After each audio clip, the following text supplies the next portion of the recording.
삼성전자 주주 여러분 반갑습니다. 삼성전자를 종목 하나로만 보면 놓치는 흐름이 있습니다. 주가가 오늘 올랐냐, 외국인이 샀냐, HBM 뉴스가 나왔냐, 엔비디아와 연결되냐, 물론 이런 것도 중요합니다. 그런데 지금 나오는 반도체 클러스터 이야기는 단순히 삼성전자 한 종목의 호재로만 보면 너무 작게 보는 겁니다. 반도체 공장은 회사 하나가 땅 사서 건물 올리는 정도의 이야기가 아니거든요. 공장이 들어오면 장비가 들어옵니다. 소재가 들어옵니다. 전력이 필요합니다. 용수가 필요합니다. 물류가 따라옵니다. 인력이 움직입니다. 협력사가 붙고 지역 경제가 바뀌고 학교와 연구기관까지 같이 움직입니다. 이게 반도체 클러스터입니다. 그러니까 삼성전자 공장 하나를 볼 때도 그냥 삼성전자가 투자한다로 끝내면 안 됩니다. 그 뒤에 따라오는 산업 지도를 봐야 합니다. 정부가 움직이고 삼성전자가 움직이고 SK 하이닉스까지 같이 움직이면요.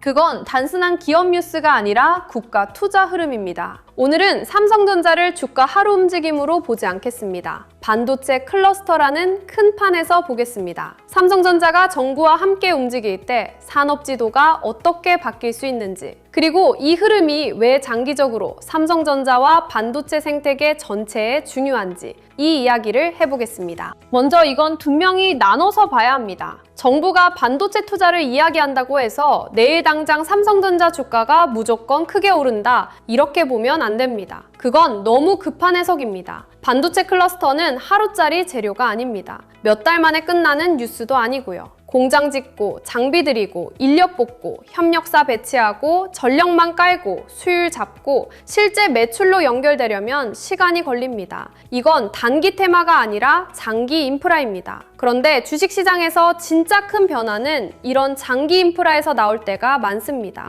왜냐하면 한번 산업지도가 바뀌면 돈의 흐름도 같이 바뀌거든요. 예를 들어 어떤 지역에 반도체 공장이 들어온다고 해볼게요. 공장 하나만 생기는 게 아닙니다. 그 공장을 짓는 건설사도 필요하고요. 전기를 공급할 전력 설비도 필요합니다. 반도체 장비를 들여와야 하고 장비를 유지 보수하는 회사도 필요합니다. 소재와 부품을 공급하는 업체도 따라옵니다. 물류도 필요하고 기숙사와 주거시설도 필요하고 인력 교육도 필요하죠. 그러면 그 지역은 단순히 공장 하나가 생긴 게 아니라 산업 생태계가 생기는 겁니다. 삼성전자가 움직인다는 말은 그래서 무겁습니다. 삼성전자는 혼자 움직이는 회사가 아닙니다. 삼성전자가 대규모로 투자하면 그 뒤에 수많은 협력사가 따라 움직입니다. 장비주, 소재주, 부품주, 후공정, 패키징, 전력 인프라, 자동화 설비, 건설, 물류까지 같이 연결됩니다. 그러니까 이번 반도체 클러스터 이야기는 삼성전자 한 종목의 뉴스가 아닙니다. 한국 반도체 산업의 다음 지도를 어디에 그릴 것이냐는 문제에 가깝습니다. 여기서 중요한 건 왜 지금이냐는 겁니다. 왜 정부가 다시 반도체 생산시설 확대와 클러스터를 이야기할까요?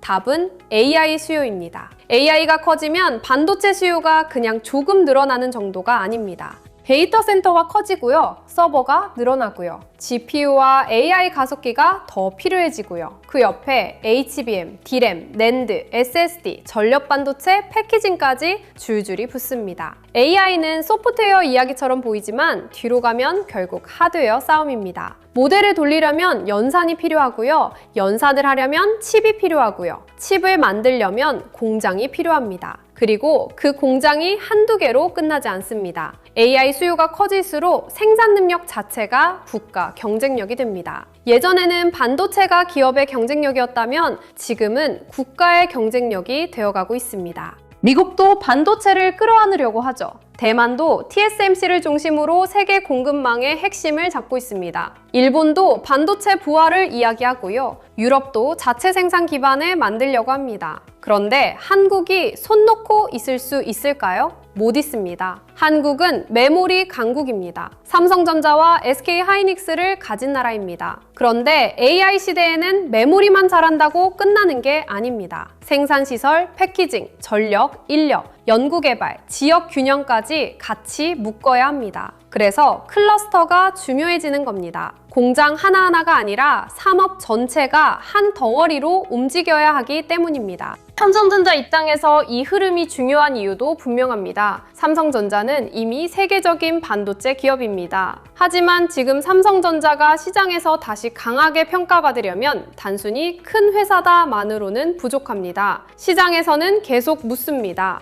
HBM은 따라잡을 수 있나? 메모리 고부가 제품 비중은 올라가나? 파운드리 경쟁력은 회복되나? AI 서버 수요를 실제 매출로 얼마나 가져오나? 장기 생산 능력은 충분한가? 이 질문들이 계속 나옵니다. 여기서 생산시설 투자는 단순히 공장을 늘리는 문제가 아닙니다. 삼성전자가 앞으로 AI 반도체 수요를 감당할 수 있는 체력을 만들 수 있느냐의 문제입니다. AI 수요는 기회이면서 동시에 압박입니다. 수요가 많은 건 좋습니다. 그런데 물량을 못 맞추면 기회를 놓칩니다. 공급이 부족하면 고객은 다른 선택지를 찾습니다. 반대로 생산 능력을 너무 무리하게 늘렸는데 수요가 꺾이면 그건 또 부담이 됩니다. 그래서 삼성전자는 투자를 하되 방향을 잘 잡아야 합니다. 정부와 함께 움직이는 반도체 클러스터는 이 지점에서 의미가 있습니다. 기업 혼자 감당하기 어려운 인프라를 국가가 같이 깔아주는 구조가 될 수 있기 때문입니다. 전력망, 용수, 도로, 인력 양성, 인허가, 지역 기반 시설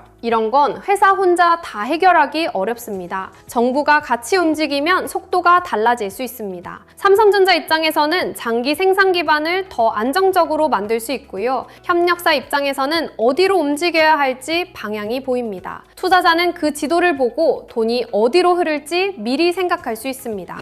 여기서 협력사 생태계를 꼭 봐야 합니다. 삼성전자만 보면 반도체 투자의 절반도 못 보는 겁니다. 반도체 공장은 혼자 돌아가지 않습니다. 장비가 있어야 하고요. 부품이 있어야 하고요. 소재가 있어야 하고요. 후공정과 패키징이 있어야 합니다. 그리고 AI 시대에는 이 후공정과 패키징의 중요성이 더 커집니다. 예전에는 웨이퍼를 잘 만들고 칩 성능을 높이는 게 중심이었다면 지금은 칩을 어떻게 묶고 어떻게 연결하고 어떻게 열을 잡고 어떻게 전력 효율을 높이느냐도 정말 중요해졌습니다. HBM도 마찬가지입니다. 메모리만 잘 만든다고 끝나는 게 아니라 쌓고 연결하고 패키징하는 기술이 같이 필요합니다. 그러니까 삼성전자가 생산시설을 늘리고 클러스터가 만들어진다는 건 장비와 소재, 후공정, 패키징 업체들에게도 새로운 판이 열릴 수 있다는 뜻입니다. 물론 모든 협력사가 다 좋아지는 건 아닙니다. 여기서도 선별이 필요합니다. 실제로 삼성전자 투자와 연결되는 업체인지, 기술력이 있는지, 수주로 이어질 수 있는지,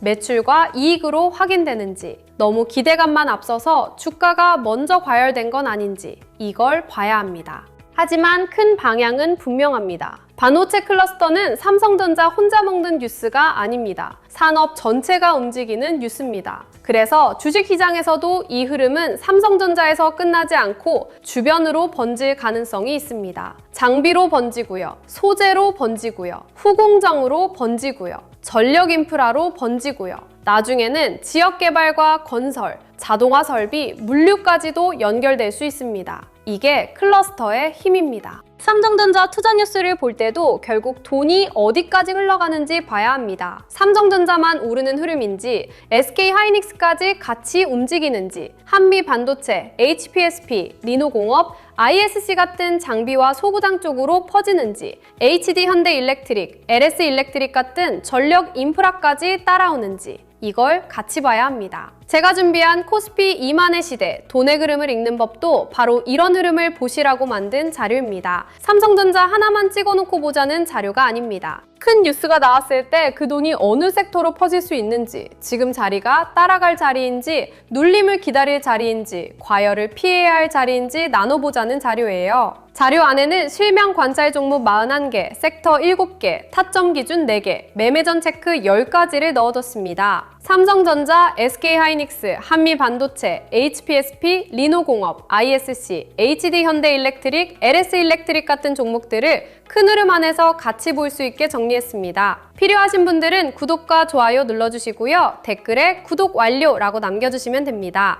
영상 아래 더보기란이나 고정 댓글에 있는 파란색 링크로 신청하실 수 있게 남겨두겠습니다. 클러스터 이야기는 결국 한 종목 이야기가 아니라 돈의 이동 이야기입니다. 그래서 더 차분하게 봐야 합니다. 다시 삼성전자 이야기로 돌아오면 이번 흐름에서 가장 중요한 건 시간입니다. 많은 분들이 반도체 클러스터 뉴스를 보면 바로 주가부터 생각합니다. 그래서 내일 오르냐? 이번 주에 반응 나오냐? 관련주 뭐가 먼저 가냐? 이런 생각이 먼저 들 수 있죠. 그런데 클러스터는 그렇게 짧게 보면 오히려 헷갈립니다. 이건 일주일짜리 뉴스가 아닙니다. 1년짜리도 아닐 수 있습니다. 공장이 실제로 돌아가고 장비가 들어오고 생산량이 잡히고 매출이 찍히기까지 시간이 걸립니다. 그러니까 투자자 입장에서는 두 가지를 나눠야 합니다. 단기 주가는 기대감으로 움직일 수 있습니다. 하지만 장기 가치는 실제 투자 집행과 숫자로 확인됩니다. 이 둘을 섞으면 안 됩니다. 기대감만 보고 너무 빨리 따라가면 고점에서 흔들릴 수 있고요. 반대로 장기 흐름이 살아있는데 단기 조정만 보고 너무 빨리 포기하면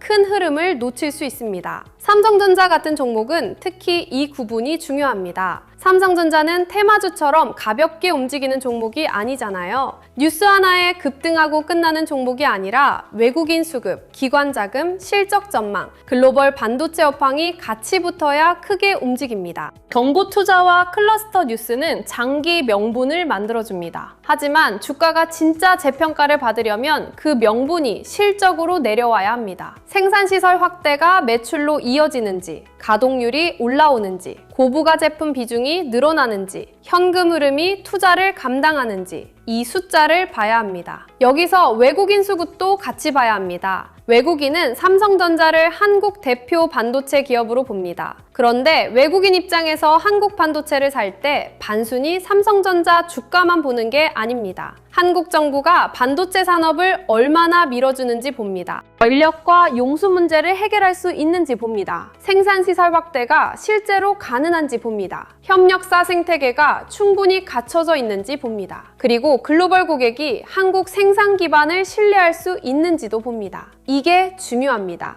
AI 반도체 시대에는 공급망 안정성이 정말 중요해졌습니다. 미국과 중국의 갈등도 있고요. 대만을 둘러싼 지정학 리스크도 있습니다. 각 나라가 자국 내 반도체 생산을 키우려는 흐름도 있습니다. 이런 상황에서 한국이 우리는 반도체 생산 기반을 더 키우겠다고 선언하는 건 외국인 자금에도 메시지가 됩니다. 한국 반도체 산업이 국가 차원에서 계속 밀고 가는 산업이라는 메시지죠. 물론 외국인이 이것만 보고 바로 들어오는 건 아닙니다. 외국인은 냉정합니다. 결국 숫자를 봅니다. 삼성전자의 실적이 좋아지는지, SK하이닉스와 비교해 경쟁력이 회복되는지, HBM과 서버 메모리에서 얼마나 점유율을 가져오는지, 파운드리 적자 부담은 줄어드는지, 그리고 대규모 투자를 해도 현금 흐름이 버티는지 이걸 봅니다. 하지만 정부 투자와 클러스터는 외국인이 다시 볼 이유를 만들어줍니다. 한국 반도체는 아직 국가 전략 산업이구나.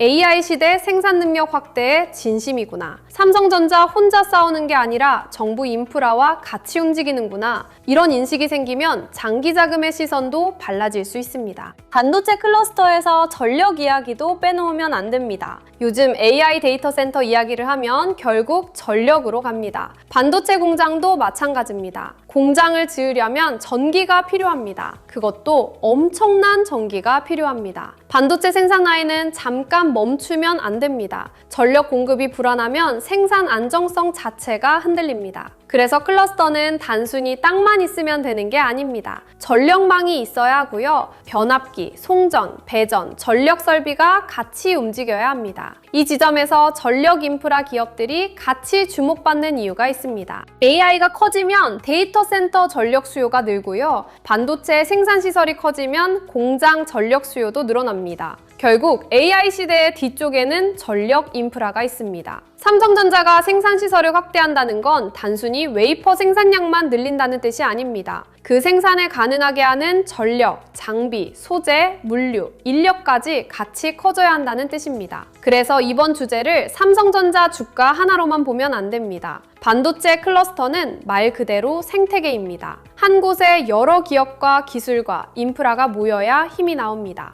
정부가 움직이는 이유도 여기에 있습니다. 개별 기업이 하기 어려운 걸 국가가 같이 깔아줘야 하기 때문입니다. 그럼 보유자분들은 이 흐름을 어떻게 봐야 할까요? 저는 삼성전자를 보유하고 계신 분들이라면 오늘 주제를 단기 호재로만 보지 않으셨으면 좋겠습니다. 물론 뉴스가 나오면 단기 주가도 흔들릴 수 있습니다. 관련주가 먼저 움직일 수도 있고요. 삼성전자가 바로 반응하지 않으면 실망할 수도 있습니다. 그런데 삼성전자는 워낙 큰 회사입니다. 대형주는 작은 테마주처럼 바로바로 움직이지 않을 때가 많습니다. 오히려 장기 명분이 쌓이고 실적 전망이 바뀌고 외국인 수급이 돌아올 때 큰 흐름이 만들어집니다. 그래서 보유자분들은 이런 기준으로 보시면 좋습니다. 정보 발표가 실제 투자 집행으로 이어지는지, 삼성전자의 생산시설 계획이 구체화되는지, 협력사 수주가 실제로 잡히는지, 전력과 용수, 인허가 문제가 얼마나 빨리 풀리는지, 그리고 이 모든 게 삼성전자 실적 전망에 언제부터 반영되는지 이걸 봐야 합니다. 중요한 건 기대감과 확인을 나누는 겁니다. 기대감은 주가를 먼저 흔듭니다. 하지만 확인은 주가를 오래 끌고 갑니다. 삼성전자 투자에서 진짜 중요한 건 오래 끌고 갈 수 있는 힘입니다. 그러려면 클러스터 뉴스가 실제 숫자로 내려와야 합니다. 매출로 내려오고요. 이익으로 내려오고요. 현금 흐름으로 내려와야 합니다. 그때 시장은 삼성전자를 다시 계산할 수 있습니다. 신계로 보시는 분들은 더 조심해야 합니다. 정고 투자, 반도체 클러스터, 국가 프로젝트 이런 단어는 굉장히 강합니다. 듣기만 해도 큰일이 벌어질 것 같죠? 그런데 강한 단어일수록 주식에서는 더 차분해야 합니다. 좋은 이야기와 좋은 진입 자리는 다릅니다. 이 말은 정말 중요합니다. 삼성전자가 장기적으로 좋아 보인다는 것과 오늘 아무 가격에서나 바로 들어가도 된다는 건 완전히 다른 이야기입니다. 특히 클러스터 관련주는 더 조심해야 합니다. 처음에는 기대감으로 여러 종목이 같이 움직일 수 있습니다. 그런데 시간이 지나면 시장은 선별합니다. 실제 수주가 있는 회사, 기술력이 있는 회사, 실적이 따라오는 회사, 고객사와 연결되는 회사, 재무가 버티는 회사, 이런 곳만 살아남을 수 있습니다. 기대감만 있고 숫자가 없으면 나중에 크게 흔들릴 수 있습니다. 그래서 신규 접근은 흥분보다 확인입니다. 삼성전자는 외국인 수급과 실적 전망을 같이 봐야 하고요. 협력사는 실제 수주와 실적 반영을 봐야 합니다. 전력 인프라는 수요가 실제 발주로 이어지는지 봐야 하고요. 장비와 소재는 삼성전자 투자 타이밍과 얼마나 맞물리는지 봐야 합니다. 무조건 정부가 밀어준다 하나로 들어가면 위험합니다. 정부가 방향을 만들어줄 수는 있지만 결국 주가는 기업의 숫자로 검증받습니다. 그래도 이번 흐름이 중요한 이유는 분명합니다. 삼성전자는 혼자 싸우는 회사가 아닙니다. 한국 반도체 산업 전체를 대표하는 회사입니다. 정부가 반도체 클러스터를 키우고 삼성전자와 SK하이닉스가 생산시설을 확대하고 협력사들이 따라붙으면 한국 반도체의 기본 체력이 달라질 수 있습니다. AI 시대에는 누가 더 빨리, 더 많이, 더 안정적으로 공급할 수 있느냐가 중요합니다. 기술도 중요하지만 생산 능력도 중요합니다. 고객사는 좋은 칩만 원하는 게 아닙니다. 제때 받을 수 있는 물량을 원합니다. 안정적인 공급을 원합니다. 장기적으로 함께 갈 파트너를 원합니다. 삼성전자가 이 흐름에서 생산 기반을 더 강하게 만들 수 있다면 시장의 시선도 달라질 수 있습니다. 그동안 삼성전자를 보며 HBM에서 밀렸다, 파운드리가 어렵다, SK하이닉스보다 주가가 약하다 이런 이야기들이 많았죠. 그런데 클러스터와 국가 투자의 관점으로 보면 질문이 조금 바뀝니다. 삼성전자가 단기 경쟁에서만 밀린 회사냐? 아니면 정고와 함께 장기 생산 지도를 다시 그리는 회사냐? 이 질문은 완전히 다릅니다. 삼성전자 주주분들은 이 차이를 보셔야 합니다. 하루 주가만 보면 답답할 수 있습니다. 하지만 산업 지도가 바뀌는 흐름을 보면 지금 나오는 뉴스의 무게가 조금 다르게 보일 수 있습니다. 오늘 내용을 정리하면 이렇습니다. 삼성전자를 종목 하나로만 보면 이번 흐름을 놓칠 수 있습니다. 반도체 클러스터는 단순한 공장 뉴스가 아닙니다. 정부 투자, 생산시설 확대, 협력사 생태계, 전력 인프라, 인력, 지역 경제가 같이 움직이는 국가 투자 흐름입니다. 삼성전자가 공장을 늘린다는 건 삼성전자만의 일이 아닙니다. 장비가 움직이고요. 소재가 움직이고요. 후공정과 패키징이 움직이고요. 전력 인프라가 움직입니다. 그리고 그 안에서 한국 반도체 산업의 다음 지도가 만들어질 수 있습니다. 다만 단기적으로 너무 흥분하면 안 됩니다. 클러스터는 시간이 걸립니다. 공장이 지어지고 장비가 들어오고 실제 생산이 시작되고 매출과 이익으로 연결되기까지는 긴 과정이 필요합니다. 그래서 투자자는 기대감과 숫자를 나눠서 봐야 합니다. 기대감은 주가를 흔듭니다. 하지만 숫자는 주가를 오래 끌고 갑니다. 삼성전자가 진짜 재평가를 받으려면 정부 투자라는 명분을 실적으로 바꿔야 합니다. 생산 능력이 늘고요. 고부가 제품 매출이 늘고요. 현금 흐름이 버티고요. 외국인 수급이 다시 붙어야 합니다. 그때 삼성전자는 단순 반등이 아니라 산업 재평가의 중심에 설 수 있습니다. 오늘처럼 삼성전자를 볼 때는 뉴스 제목 하나만 보면 안 됩니다. 정부가 움직였다는 말 뒤에 어떤 섹터가 따라오는지 봐야 하고요. 삼성전자 투자 뒤에 어떤 협력사가 붙는지 봐야 합니다. 클러스터가 만들어진다면 장비, 소재, 후공정, 패키징, 전력 인프라까지 돈이 어떻게 퍼지는지도 같이 봐야 하죠. 그런데 이걸 매일 혼자 다 확인하기는 쉽지 않습니다. 삼성전자 하나만 봐도 정부 정책, 생산시설, HBM, D램, 파운드리, 전력, 환율, 외국인 수급까지 봐야 합니다. 여기에 SK하이닉스, 한미반도체, HPSP, 리노공업, ISC, HD현대일렉트릭, LS일렉트릭까지 붙으면 더 복잡해지죠. 그래서 제가 준비한 자료가 있습니다. 코스피 2만의 시대, 돈의 흐름을 읽는 법. 이 자료는 단순히 종목 이름만 적어놓은 자료가 아닙니다. 시장 돈이 어디서 시작해서 어디로 퍼지는지 보려고 만든 자료입니다. 실명 관찰 종목 40개, 섹터 7개, 타점 기준 4개, 매매전 체크 10가지 이렇게 구성해뒀습니다. 삼성전자, SK하이닉스, 한미반도체, HPSP, 니노공업, ISC, HD현대일렉트릭, LS일렉트릭 같은 종목들이 들어가 있고요. 반도체 대형주, 전력인프라, 반도체 장비 소부장, 후공정 패키징, 증권 금융, 자동차 자율주행, 저평가 대형주까지 같이 볼 수 있게 정리했습니다. 그리고 중요한 건 타점입니다. 좋은 기업을 아는 것과 좋은 자리에서 대응하는 건 다르거든요. 그래서 돌파, 눌림, 회복, 과열회피 기준을 따로 정리해뒀습니다. 정부 투자 뉴스가 나왔다고 이미 뜨거운 자리에서 따라가면 힘들 수 있습니다. 반대로 큰 흐름은 살아있는데 잠깐 흔들렸다고 너무 빨리 포기해도 아쉬울 수 있습니다. 그래서 지금 자리가 어떤 자리인지 같이 구분해 보자는 겁니다. 자료 받아보고 싶으신 분들은 구독과 좋아요 눌러주시고요. 댓글에 구독 완료라고 남겨주시면 됩니다. 영상 아래 더보기란이나 고정 댓글에 있는 파란색 링크로 신청해 주시면 됩니다. 자료는 이북 형태로 보실 수 있게 순차적으로 보내드리고 있습니다. 그리고 하나만 더 말씀드리겠습니다. 요즘 이런 말씀 많이 하십니다. 내용은 좋은데 직장 생활하면서 이걸 매일 다 확인하기는 어렵다. 맞습니다. 삼성전자 하나만 봐도 주가만 보는 게 아닙니다. 정부 정책도 봐야 하고요. 반도체 클러스터도 봐야 하고요. HBM, D램, 파운드리, 전력 인프라, 외국인 수급, 환율, 미국 반도체주까지 같이 봐야 합니다. 여기에 SK하이닉스, 마이크론, 엔비디아, 장비주, 후공정, 전력 인프라까지 붙으면 혼자 매일 다 챙기기 어렵습니다. 그래서 신청해주시는 분들에 한해 자료와 시장 흐름을 조금 더 편하게 확인하실 수 있는 공간도 준비하고 있습니다. 다만 이건 분명히 말씀드릴게요. 매수와 매도를 찍어주는 리딩방은 아닙니다. 수익을 보장하는 것도 아닙니다. 영상에서 다루는 흐름, 삼성전자 대응 기준, 반도체와 관련 섹터 체크포인트를 조금 더 보기 쉽게 정리해드리는 자료방에 가깝습니다. 필요하신 분들은 구독과 좋아요 눌러주시고 댓글에 구독 완료 남겨주신 다음 설명란이나 고정 댓글에 파란색 링크로 신청해주시면 자료와 함께 순차적으로 안내드리겠습니다. 오늘 영상이 도움되셨다면 구독과 좋아요 부탁드리고요. 삼성전자는 지금 종목 하나로만 볼 흐름이 아닙니다. 정부가 움직이고 삼성전자가 움직이고 협력사 생태계가 같이 움직이면 산업 지도가 바뀔 수 있습니다. 반도체 클러스터는 단순 뉴스가 아니라 국가 투자 흐름입니다. 우리는 이 흐름이 실제 투자와 숫자로 이어지는지 차분하게 확인하면 됩니다. 끝까지 시청해주셔서 감사합니다.